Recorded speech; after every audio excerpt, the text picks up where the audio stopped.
Hello friends, শুভ দুপুর সবাইকে। এই তো আমি স্নান সেরে এখন একটু বাড়ি থেকে বেরোচ্ছি, কারণ মেয়েকে আনতে হবে স্কুল থেকে। একটু আগেই বেরিয়ে গেলাম, কারণ মেয়ে 3টেতে স্কুল ছুটি। আমি তার আগে একটু বেরোলাম, কারণ দুটো জিনিস কিনতে হবে কসমেটিকের দোকান থেকে, আমার চুলের সিরাম আর শ্যাম্পুটা।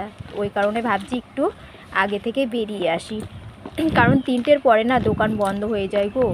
ওই কারণে ভাবছি না, তার আগে একটু বেরিয়ে আমি দুটো জিনিস আগে কিনি, কারণ চুলের শ্যাম্পুটা সিরামটা নেই, খুব সমস্যায় পড়ে গেছি। যখনই বাড়ি থেকে বেরোই না, একটু মনে থাকে না, এটাই বড় সমস্যা। তো ভাবলাম না, আজকে আমি কিনেই বাড়িতে ফিরবো, দেখি হয় কি না।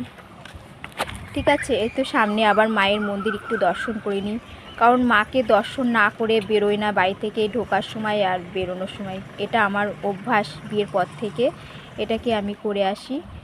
যাই হোক, আমি দোকানে অলরেডি পৌঁছে গেছি। ঠিক আছে, দেখো এবার দিদিভাইকে জিজ্ঞাসা করি আছে কি না। নতুন দোকান খুলেছে, দোকানটা এত সুন্দর সাজিয়েছে।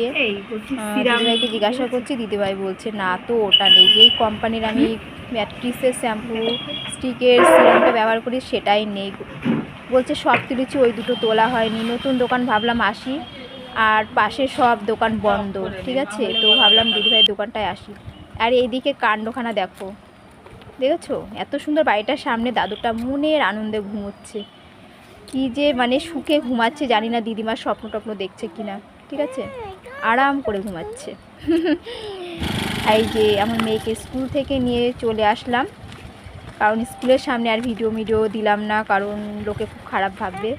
সব সময় সব জায়গাতে হয় না। আর এদিকে আমার মেয়ের আগাড়েই ঘুরছে ক্যামেরার সামনে নিচ্ছি বলে। ক্যামেরার সামনে যে কেন আসতে চায় না, ব্যাপারটা মানে ঠিক বাপের মতো। ঠিক আছে, আমার ফোনে যে কেন ওরা আসতে চায় না, অথচ ওর বৌদির ফোনে দিব্যি ভিডিও করে মেয়ে, আর আমার ফোনে আসতে চায় না। দেখো কি সমস্যা, ভালো লাগে না, রাগ করছি, যাবো না তোমার সাথে, যাও। আর এদিকে দেখো গাধা আর গরু, এই দাঁড়াও, গাধার কথা মনে পড়লো, একটা গান আছে না, গাধাকে যত পেটাও গাধা কি ঘোড়া হয়। এই গানটা না আমার ঠিক মনে পড়ে গেল, সত্যিই তাই। গাধা পেটালে কখনো ঘোড়া হয় না গো। এটাই গানটা আমার চলতে চলতে আমার মনে পড়ে গেছে। দেখো খুব সুন্দর গাধাগুলো। দেখো বন্ধুরা, বাড়ি ফিরে এসেছি স্কুল থেকে মেয়েকে নিয়ে। তো কি বলবো, এত গরম রাস্তায় এসে, মানে গরমে মানে থাকতে পারছি না।